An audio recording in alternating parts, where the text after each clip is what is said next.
Hi, and welcome back to Continual Fandom. Tonight it is time to dive in the waters and see what comes up to meet us. We're here to be talking about monsters and creatures that come from waters and depths.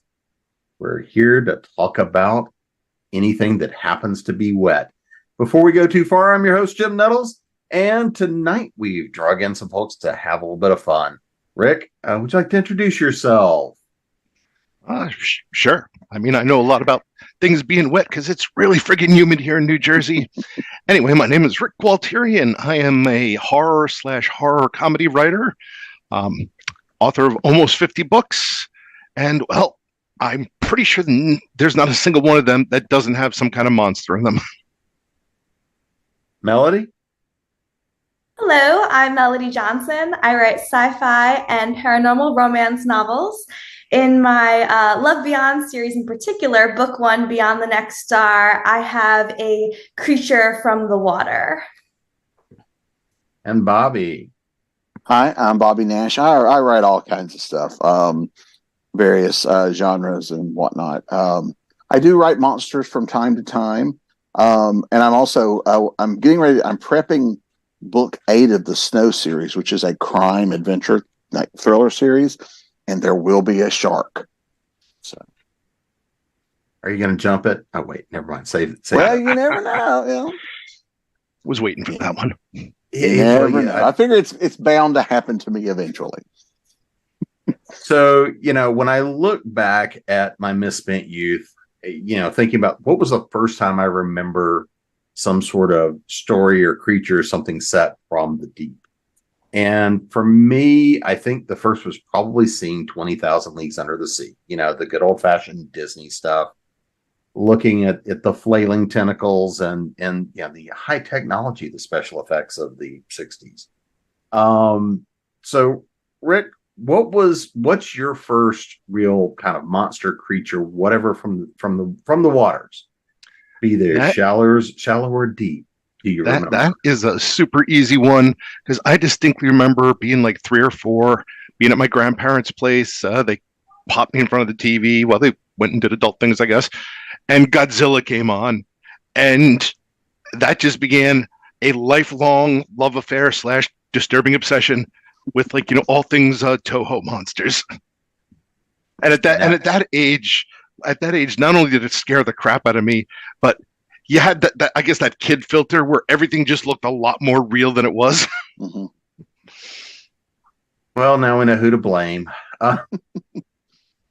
Melody, how about you?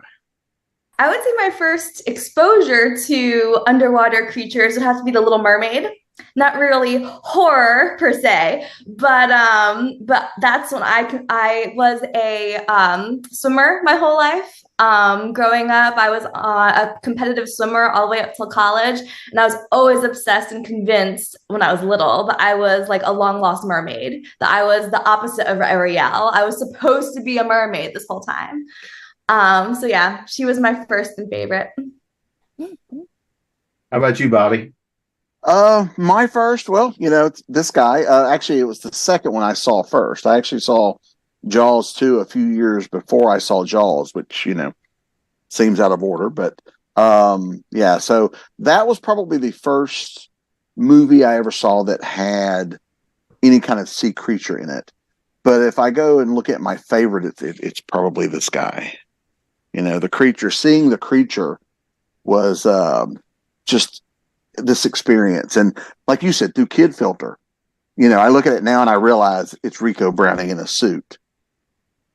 But back then, it was, oh my God, there's this thing, and I was just fascinated by watching the swimming scenes of how the creature, did what it did. And yeah, that kind of became a lifelong fascination with monsters. Creature from the Black Lagoon and Return of the Creature from the Black Lagoon are still some of my favorite movies. And we were talking a little bit before we got started. And, we all kind of have a particular affinity for the creature, right? And the first time I ever saw it, I actually got to see it in the theater. No, it was not first run, but I got to see it in the theater because they were doing an 8 weeks during the summer when I was a kid rerun of all the old black and white 3D movies in 3D. So the first time I got to see it was actually wearing the little red and blue lenses and getting to see the entire full 3D experience when I was like, I don't know, 8 or 9 years old, something like that. So since we all kind of have that great love for the story of the creature, Rick, I'll start with you on this one, Melody. What was it about the story of the creature of the Black Lagoon that still grabs you now?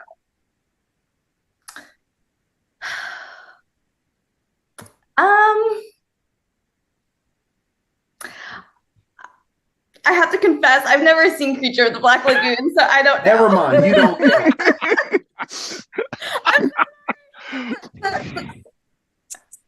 Well, now you have a homework assignment. Now you have a homework assignment. Yeah. All right, so Bobby, now that Melody's out of the way. Yeah. I have a great affinity for adventure stories and stories where they're discovering things, discovering long lost worlds, Journey to the Center of the Earth, or At the Earth's Core, or Indiana Jones, those kind of things where we're discovering things. And seeing the boat as the boat is traveling, through these treacherous waters and the jungle surrounding, and that's just, I live and breathe that stuff. I love these type of outdoor settings where you're looking for either monsters or something hidden. And so for me, that was, even before we found the creature, before we see the creature, I was just in awe of that adventure of trying to discover something. And then the creature shows up and he's really cool, So, yeah. Rick? I have a feeling that that Bobby and I should sit down and have some movie nights together, because that's exactly my thing. Like movies like that, say like a King Kong, my favorite parts are always the beginning when they're doing exploration of the lost world. And I kind of like lose interest when we get back to civilization. Yeah, you're right. That adventure part is just so wonderful. It's like it's one of the reasons why I like what's that Russell Crowe movie, Master and Commander. Even though there's no monsters in it, it's an entire adventure movie. Then, that's great. But I also, one thing that also struck with me is, and it wasn't so much the original creature movies, but subsequent uses afterwards, where they kind of like started pairing them as one of the classic movie monsters with the others. I really liked how they portrayed them in the Monster Squad. That was probably one of my favorites. In that, but then costumes got a little bit better, animatronics got a little bit better, and rather than this kind of, I guess, plastic mask with big fish lips, it actually came across as, okay, if I was swimming and I saw this, that would be terrifying. And I will tell you, I've actually been swimming where they film all the underwater scenes, because it's all in the Crystal River down outside of Ocala, which is where they filmed a lot of the old underwater stuff, because the water is so gorgeously clear, and you can get these great diving scenes and stuff like that. So I've actually been in those waters.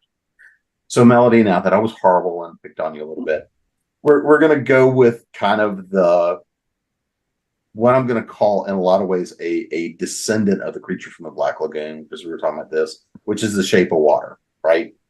Because in a lot of ways it's definitively a derivative story of that, but I think it tells the story. So how about that story for you? Well, I absolutely love The Shape of Water. I love the whole, I guess, coming from a sci-fi background and a romance background, how two so opposite people could, from the creature coming from the water, the human coming from the land, which actually kind of mermaid-ish as well.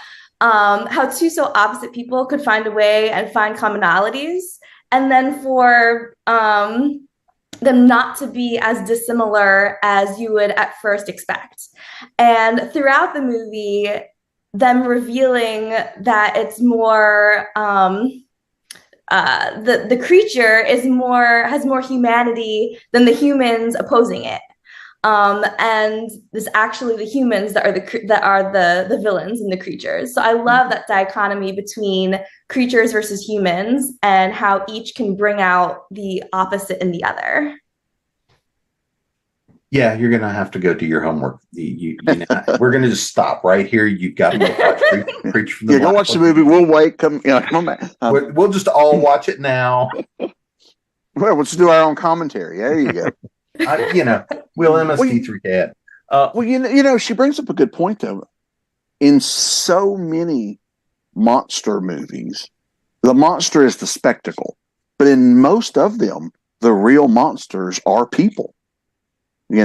We cause a lot of the problems that either create the monster or the monster is there.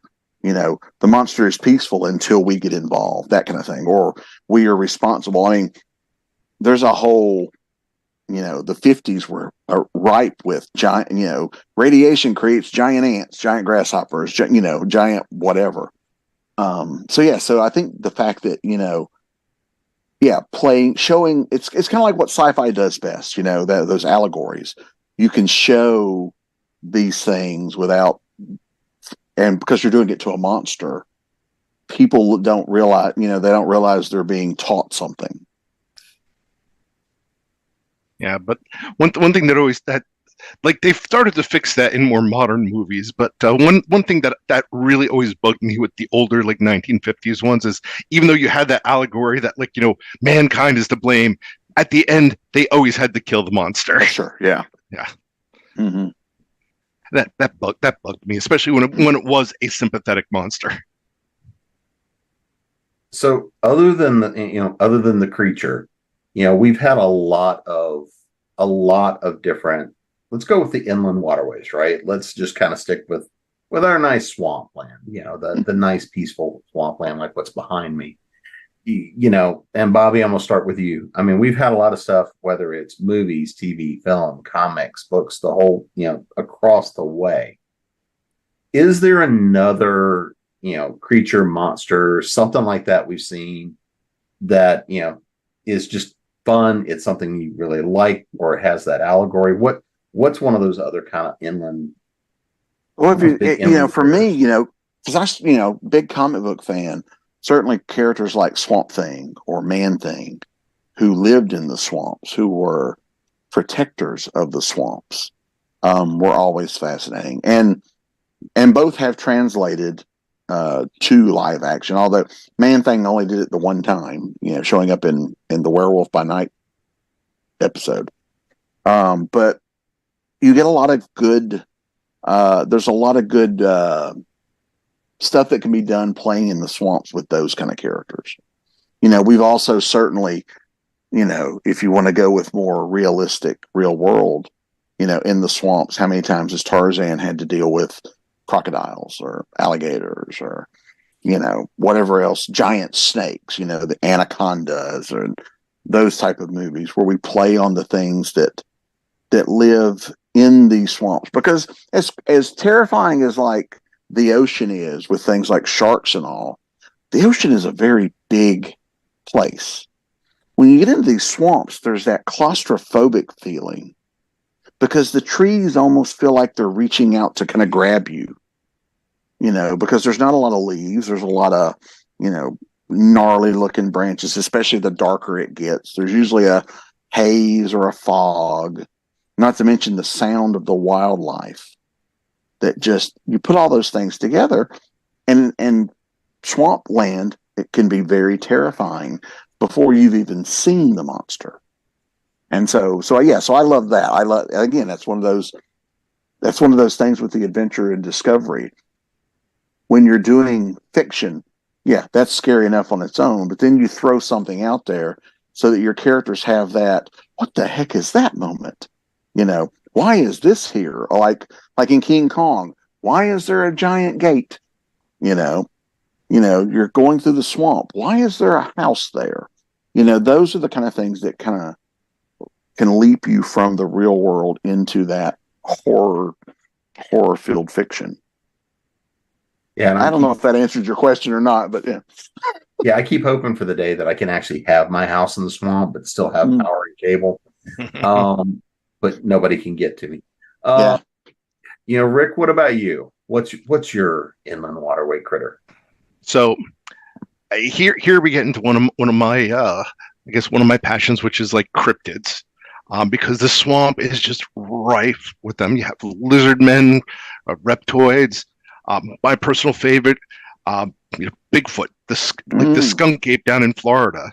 When I was a kid and watching it again, it's kind of a lousy movie, but The Legend of Boggy Creek scared the crap out of me as a kid because there's this one scene where guys just go into the bathroom and like this big hairy arm comes reaching through the window. And that's still one of my phobias. I don't know why. The window's nowhere near the toilet, but I'm still afraid of that.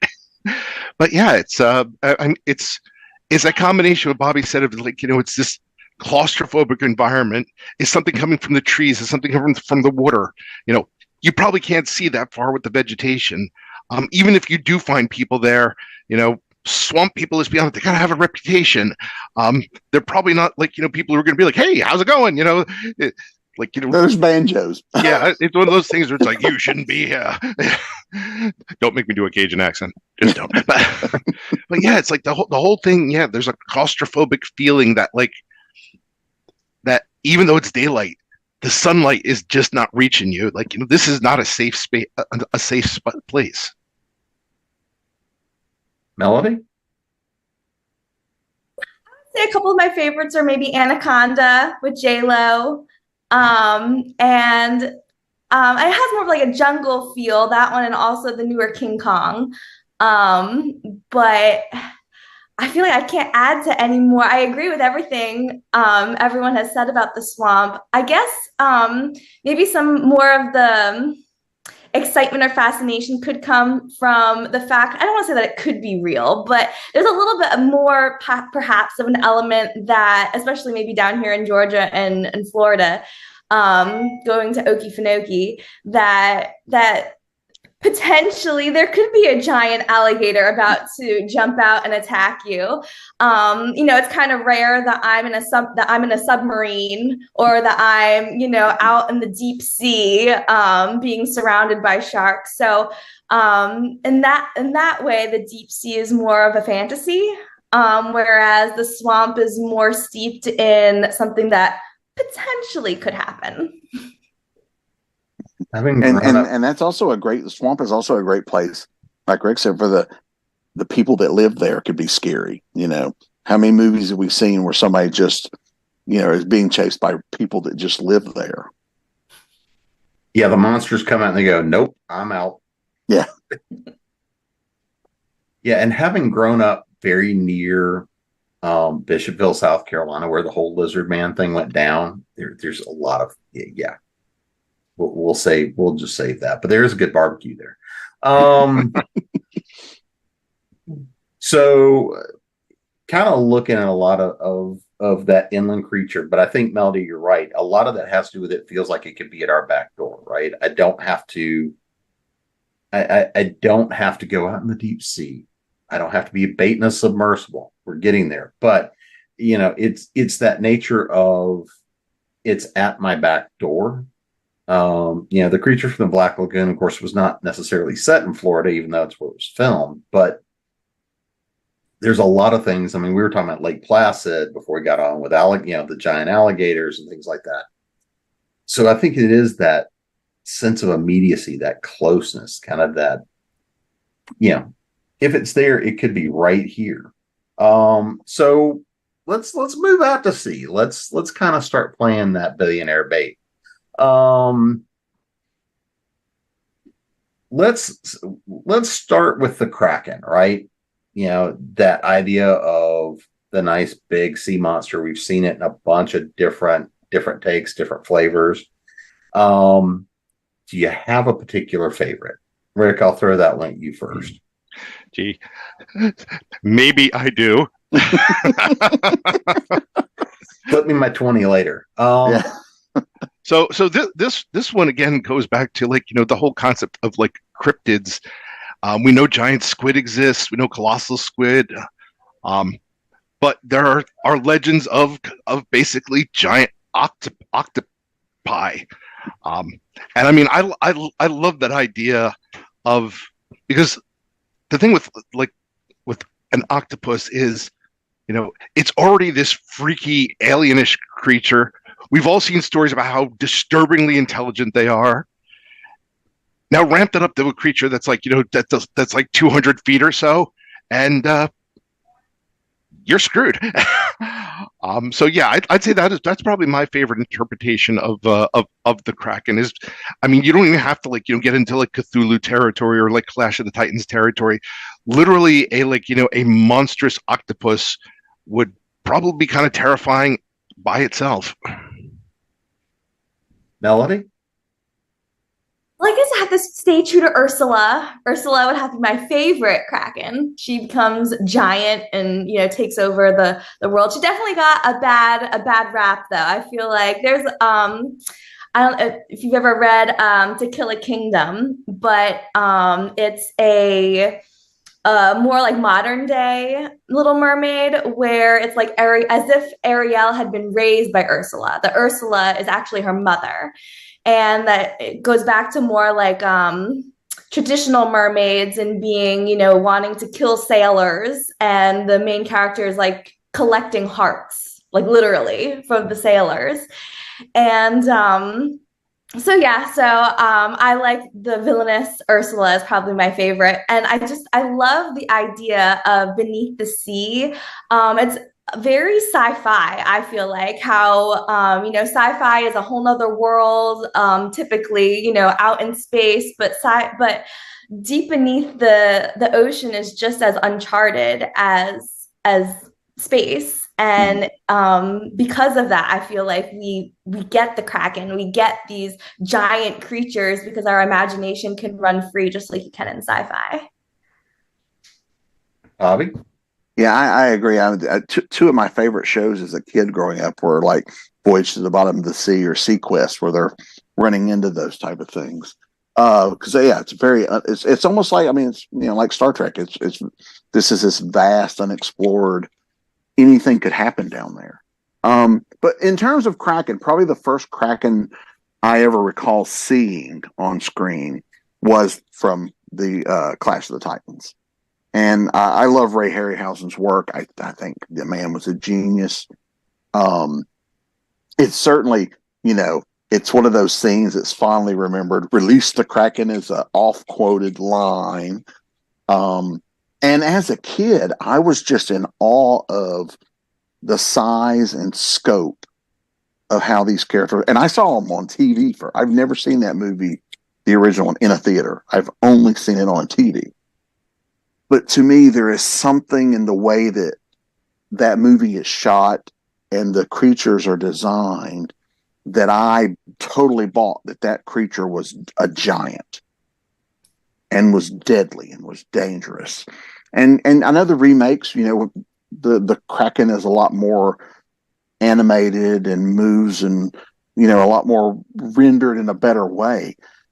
But it kind of, I don't know if they didn't capture the magic that Harryhausen did in that original movie. And I can't explain why it works better for me, but part of it could be nostalgia, because I grew up watching that movie.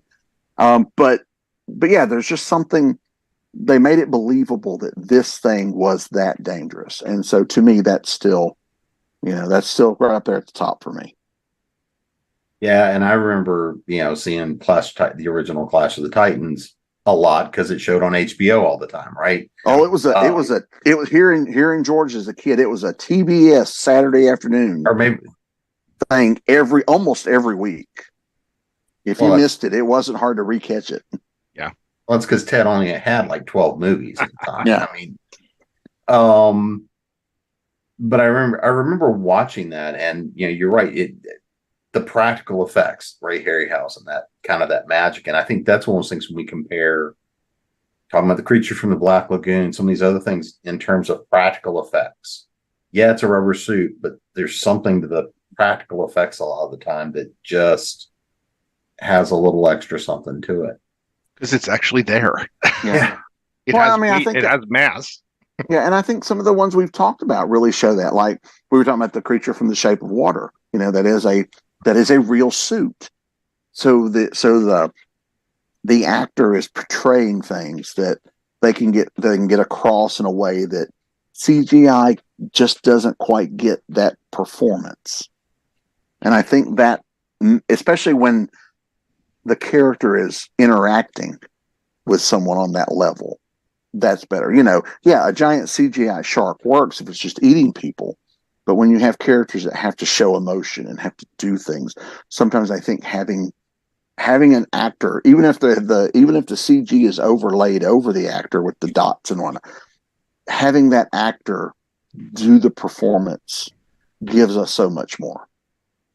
Like when they other good examples like Gollum or the apes from the new Planet of the Apes stuff where they use actual actors. I think you get a better performance that way.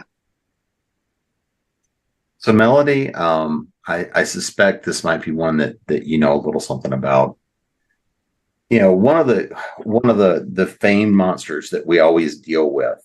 It's the mermaids, the sirens, those calls from the deep. So, what's your favorite and why? What's kind of that take about the ideas of the mermaids, the sirens, those sing songs of trying to pull sailors fundamentally to their deaths? What is it that makes that romantic heart of yours, cry to be a mermaid? I think there's a lot of different things. I think from a romance perspective, opposites attract. The forbidden, and then also not like having it be an entirely different world. And that's too also like the fun play of it. So even with like Ariel, but having a whole different world, this whole, where somehow we think since it's a whole nother world, it's somehow better and it's somehow more beautiful and somehow, more magical. When in real life, we would just be cold and trying to hunt fish, and our hair would be like a rat's nest. We wouldn't really be flowing around with flounder. But in the romanticized version, of course, we are. And also then a more traditional mermaid, having that siren song, being more murderous, being a little bit more shark-like and vicious that you would have to live down deep under the ocean. There's just something powerful and exciting about that, that you would be in touch with, the tides and being, just something that somehow more magical and powerful than a normal human. Bobby, who's your favorite mermaid?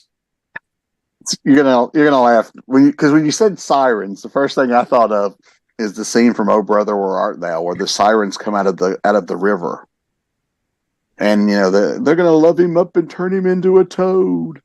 So when I think sirens, that's always the first thing that pops into my head. But I do love there is that. I think what draws the sailors to the sirens is that it's that sense of they're longing for something that's beyond what they could normally get.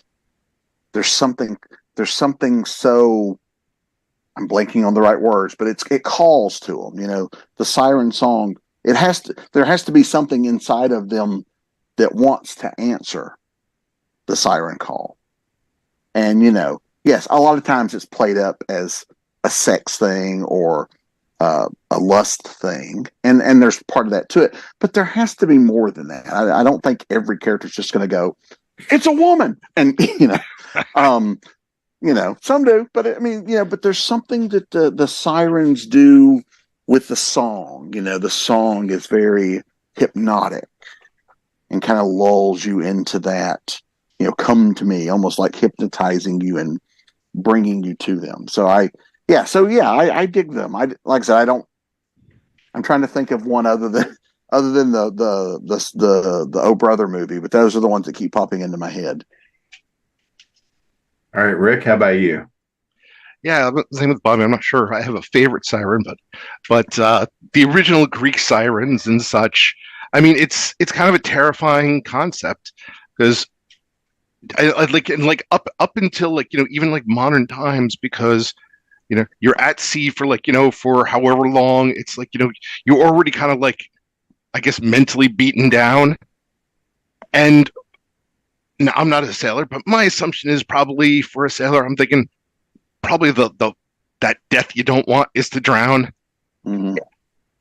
And sirens are kind of like they take that choice away from you, where it's like, okay, you don't even have the will to survive at that point. Where it's like, okay, not only you're facing a horrific death, but now you're caught in their spell, and you have no choice but to like but to obey. And it's one of those things where it's like almost like instant death. You're not getting saved. So I usually look at that as kind of it's kind of like, okay, they're ensnared by the siren spell, but it's like there's probably that little bit of like free will still left in their brains that is like screaming and can't do anything. It knows that this is it, and it's going to be a really bad death. So yeah, in that case, like horror-based mermaids or sirens, yeah, they're pretty terrifying. I mean, maybe not so if they walk on land and you're far away from the water because, well, what are they going to do really? But yeah, that's that concept that of sapping free will, and sapping free will where you're probably already kind of vulnerable. Yeah, that's kind of terrifying. Yeah, I would imagine in the olden days, after you've been at sea for a few months, because especially way back then in the days of the old wooden sailing ships, there were no showers, there were no, you were lucky to get fresh food. You were, I imagine that's why manatees looked good to them. Yeah. I imagine seeing mermaids everywhere. Yeah, there's funky smells and there's, it's so yeah. So part of your brain is probably like, oh, thank God there's an escape. Get me off this boat. Yeah. And Rick, I'm really shocked. I figured you were going to go with Daryl Hannah and Splash. I actually don't like that movie that much. I haven't seen it since I was in the theater the first time. So let's talk about some of our other denizens of the deep, right? We've got Cthulhu, we've got a lot of mythos about Godzilla, kaiju that come from the depths, right? It's all about the depths of the oceans. It's that unknown space. I remember going back to books as kids talking about, oh yeah, here's these great gigantic octopi and squid and all the whales that eat them. So they're just basically sushi, right? Talking about some of these kinds of creatures and monsters from the deep. So Bobby, is there particular flavor, particular monster, particular lore and mythos that you really like about some of our other friends of the deep? Growing up, I was a big fan of the Hollow Earth theory. That's where King Kong and Godzilla and all those things, they were kind of loosely tied together because of all the at the Earth's core, all these, there's this hidden world down there where all these things could happen. And I loved, from the explorer standpoint, I loved the idea of those. As I got older, I also started loving the idea of thinking of it, as I realized that there really are things down there. One of the things that I loved, I know there's movies versions of it, but I love the Meg novels because the Meg novels explain how this prehistoric shark is still alive, and there's a good scientific way it comes to the surface. And I just fell in, the movies are fun popcorn movies. They're nothing like the books. They're nothing like, they're the books they're in name only. The books are really go into this adventure of not only how they survive, but what they do. And it's just a wonderful adventure that does harken back a little bit to Jaws, as they are trying to chase down and destroy this massive shark. But yeah, so that kind of stuff. What could really be under there? What could be down there? And then how, as writers, how can I take something real, and make it, horrific? And as a writer, I'm fascinated by that, about how to take those things and kind of give it that little sci-fi or horror twist, um, you know, and so yeah, so coming from the sea, those type of things, and again, we've talked about the giant squids, the giant octopus, things like that. Here in Georgia, if you go just to the lakes, we have Lake Lanier, which is this huge lake where it has been reported that there are catfish living by the dam about the size of Volkswagens. Yep, part of it. I'm not brave enough to go down there and find out, but there's so much under that because it's such a massive lake. Like when they built it, there's a city under there that they just flooded, so things like that, those are the catalysts for me, that as a writer, that makes me go, how can I turn that into a horror story? And so, yeah, so I think the Meg does that for me in terms of the book, of how it works. The movie's a little silly. It doesn't quite cover it as well, to me. Like I said, it's a good Jason Statham movie. It's not more so than it is the Sharks movie, but yeah. Rick? Likewise, a fan of Steve Alton. I've read most of his books. I think I have like one of his mega series to catch up on. Yeah, I'm one behind, man. Yeah, they're super enjoyable reads. For me, I've been in one of the book series I'm working on. I like to incorporate things that have always fascinated me, and one sea monster that I've always found fascinating. And I'm not a super religious guy, but Leviathan from the Bible, where I just love how like everything is about, okay, mankind, this, that, angels and stuff. And suddenly out of nowhere, there's just this sea monster.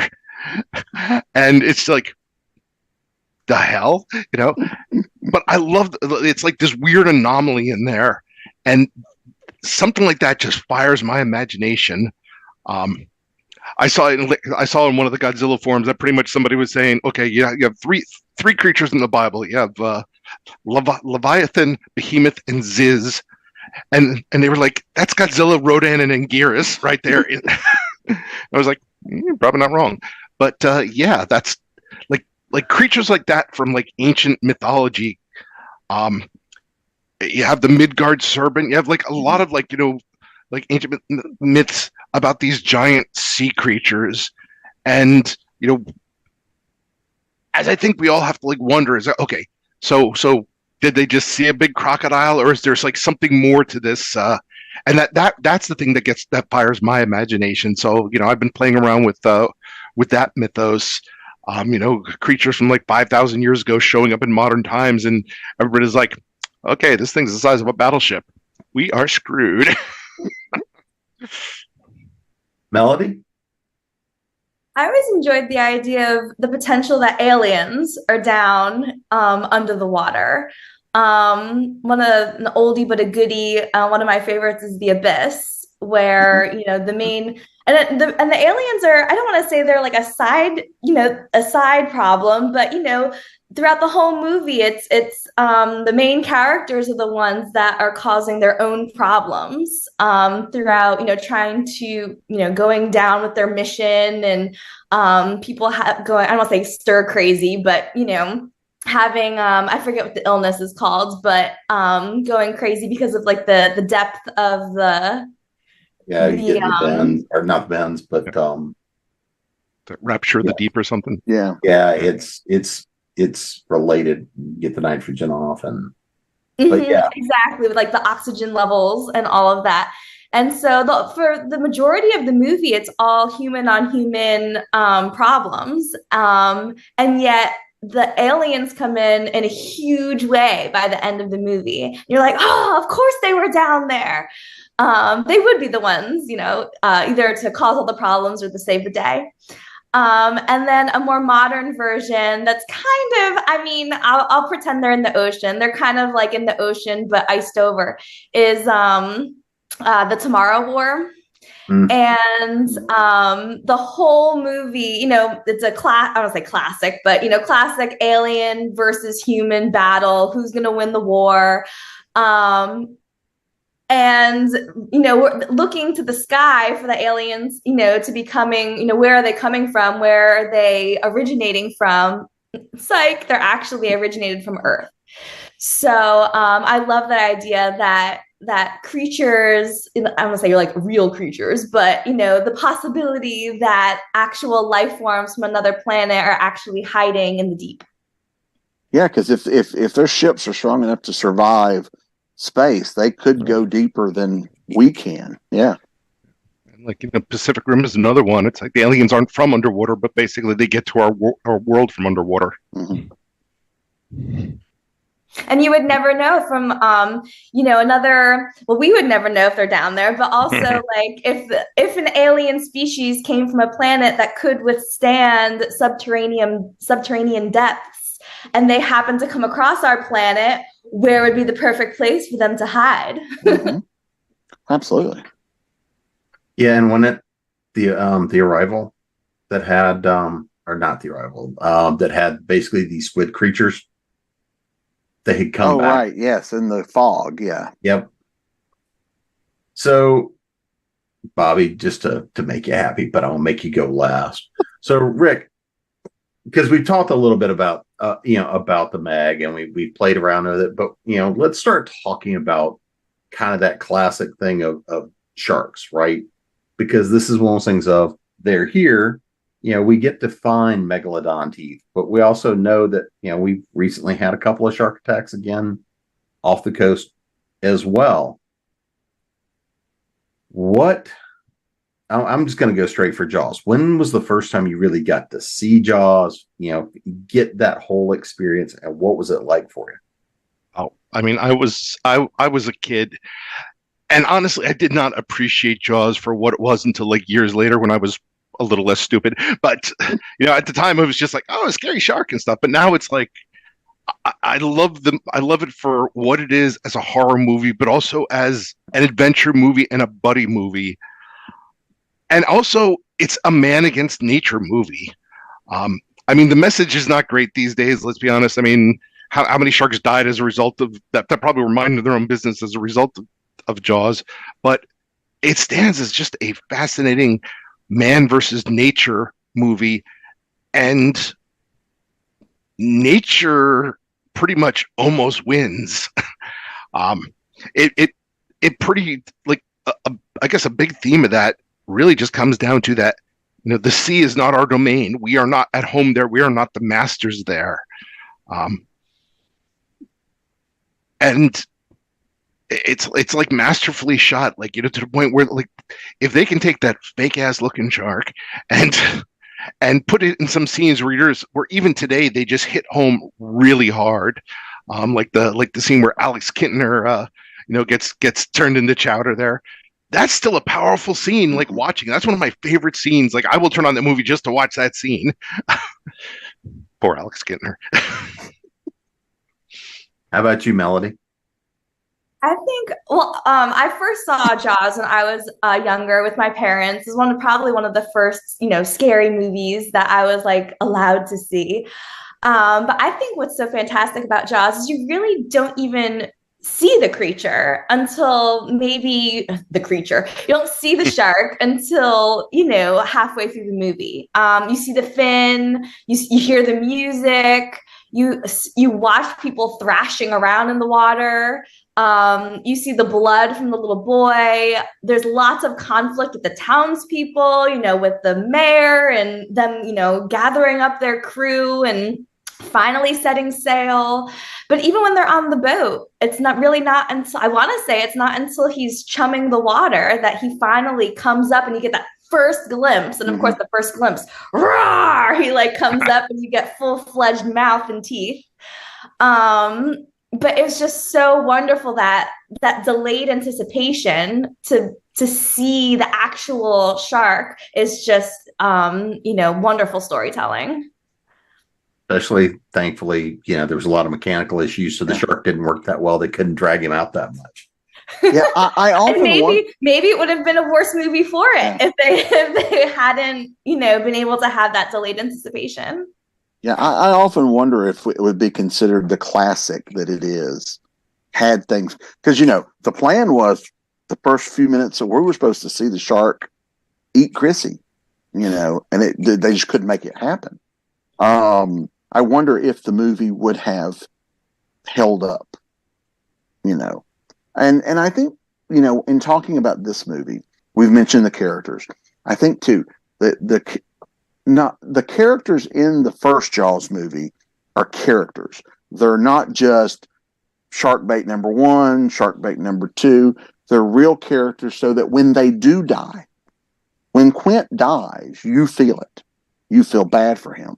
Whereas in the second movie, they don't really, the teenagers especially that are terrorized by the shark in the second one, we don't care enough about them that when they're in danger, we're like, oh, their names could almost be shark bait number 1, shark bait number, So I think a lot of it comes down to the character. The shark, even though it's a shark movie, what really makes it work is the relationship between those 3 guys on that boat.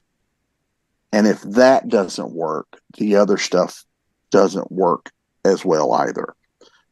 So, and I think that plays it. But it's right. But you're right. It's a little bit of everything. It's a monster movie. It's a buddy movie. It's an adventure movie.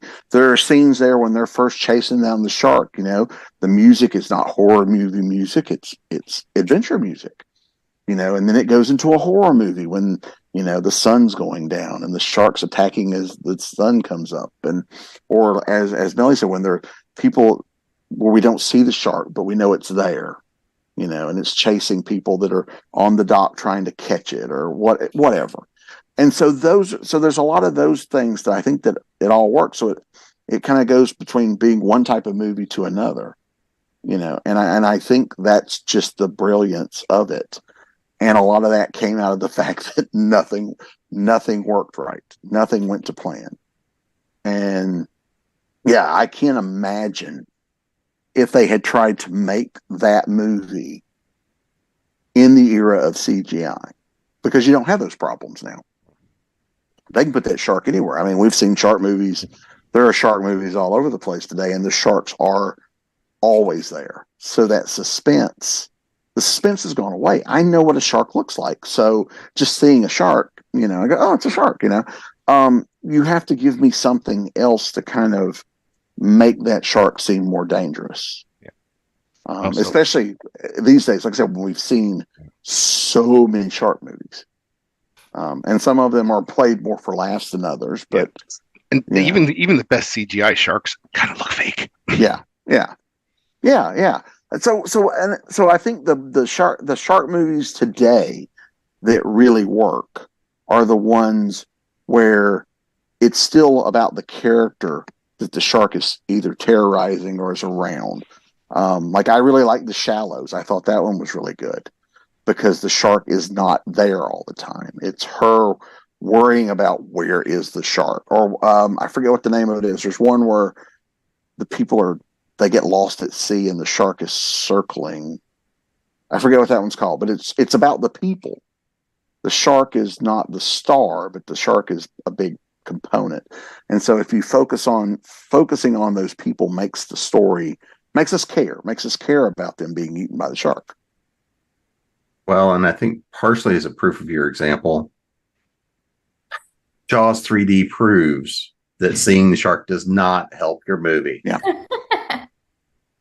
Well, that's true. Yeah. Cause and there are some bad shark shots, and at that time, 3D was not quite, like the scene where the shark is coming toward the audience and it's not moving because they couldn't make it move and still be 3D. And it's just so bad. So, and of course, even the fourth Jaws movie, where the shark actually looks good, the story and what they do with it is so awful that doesn't matter because it's just a horrible movie. Yeah, you want the shark to eat everyone and go home. Yeah, kind of. Giving the shark revenge, having the shark follow somebody, for revenge, and of course, if you're running from a shark, if you're afraid a shark is going to kill you, where is the last place you move to?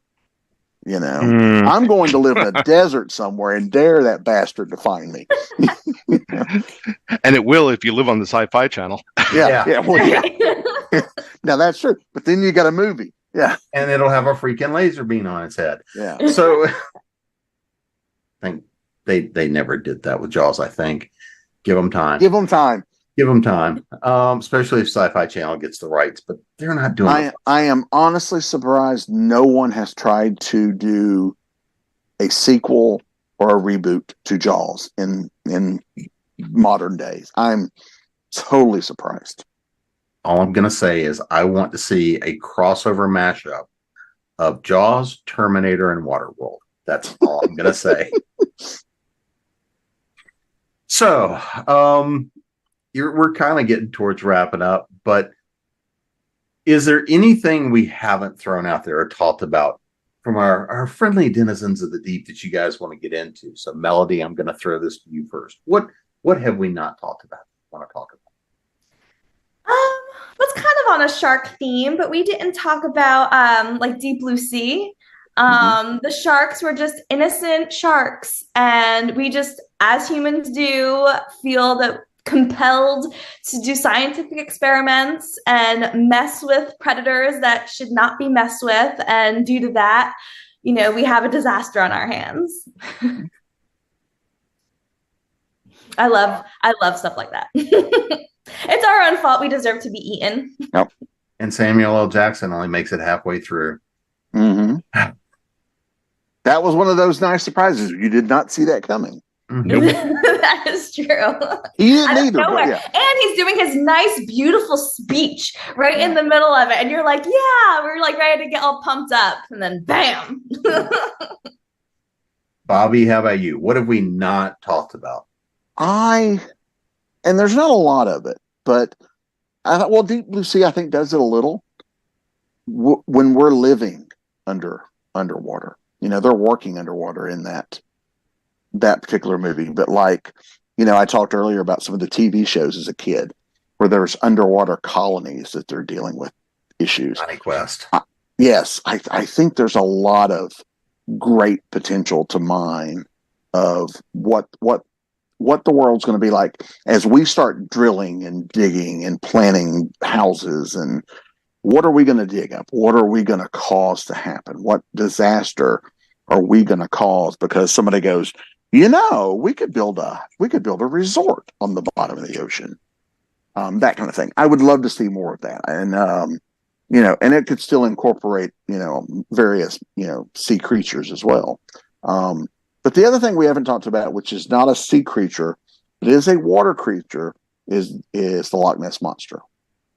I was a huge fan of the Loch Ness Monster as a kid. Used to read all the books. You know, our libraries were always full of books about the Loch Ness Monster and all these things. And so I was just a huge fan of Nessie. Rick? I mean, we mentioned it, but we didn't really spend a lot of time on it. And like, you know, the Cthulhu mythos, and like, you know, it's that like takes the whole concept of like the Kraken to a whole other level, where it's like what's rising from the depths is not just some radioactive monster or some giant like aberration. You know, this is like a primal god to which we are nothing but bugs. And I mean, that's just kind of like, you know, a fascinating thing to me. Just like it adds not only that, like, you know, it takes it from the scientific thing and puts that supernatural element into it, while kind of also giving a creature that's like, you know, that kind of is familiar in a sense because it's got the octopus face and all. Honestly, I think probably the best kind of I guess realization of that on film wasn't actually even a Cthulhu-based thing, but God, I'm blanking. Pirates of the Caribbean 2. Davy Jones. Like between Bill Nighy and just like and the wonderful work they actually did on the CGI there. I mean, makes you believe that he's this creepy ass octopus man that's unkillable. There's a good Kraken in that movie too. Yeah, at the end, yeah. I'd forgotten about that one. Yeah. Yep. Well, and another great Kraken we didn't talk about was the one that is in the movie Han Solo, but we'll skip that one too. The creature at the mall. All right. Well, I think we have at least taken a dive in the deep end. But before we get out of here, let's make sure everybody knows where to find you guys: website, social media, latest books. So Rick, how about you? Well, I am Rick Gualteri. I'm on pretty much every social network you can find, including my own website, rickgualteri.com. I have several series out there. All of them have to do with monsters. You have the Bill of the Dead series, which is behind me, which I learned that if I reach the cabinet behind me, that does not look good. But and for the monster hunters out there, I showed, or the monster lovers out there, I did show one of my books, Kraken Hunters. That is the third in my Crypto Hunter trilogy. If you like cryptids and you like watching people get horribly mauled by them, go check it out. The first book is called Bigfoot Hunters. Thanks. Melody? You can find me online at authormelodyjohnson.com. I'm on lots of social media, but my favorites are Facebook. I'm dipping into TikTok, and I'm also on Instagram a lot. I've got my Love Beyond series, which is sci-fi romance, and my Nightblood series, which is paranormal romance. And my newest book is coming out on September 20th. It's part of an anthology called An Autumn Embrace, which I do my Witchy Business series, which is like witches and like rom-com. But if you're specifically looking for a creature beneath the sea, check out Beyond the Next Star, book 1 in my Love Beyond series. I have, it's called a Zorel. And the people on the planet Lorien like to go out and collect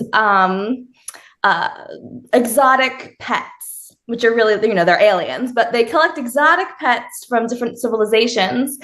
And they've accidentally, in years past, in their history, they accidentally collected what they thought was like a goldfish, and ended up being a gigantic sea creature that now lives at the bottom of the Zorlock River. And luckily, on their planet, the river is frozen for half the year. So they get relief half the year from the Zorel, and the other half of the year, they built like a whole, their whole government is based upon like trying to quell the Zorel.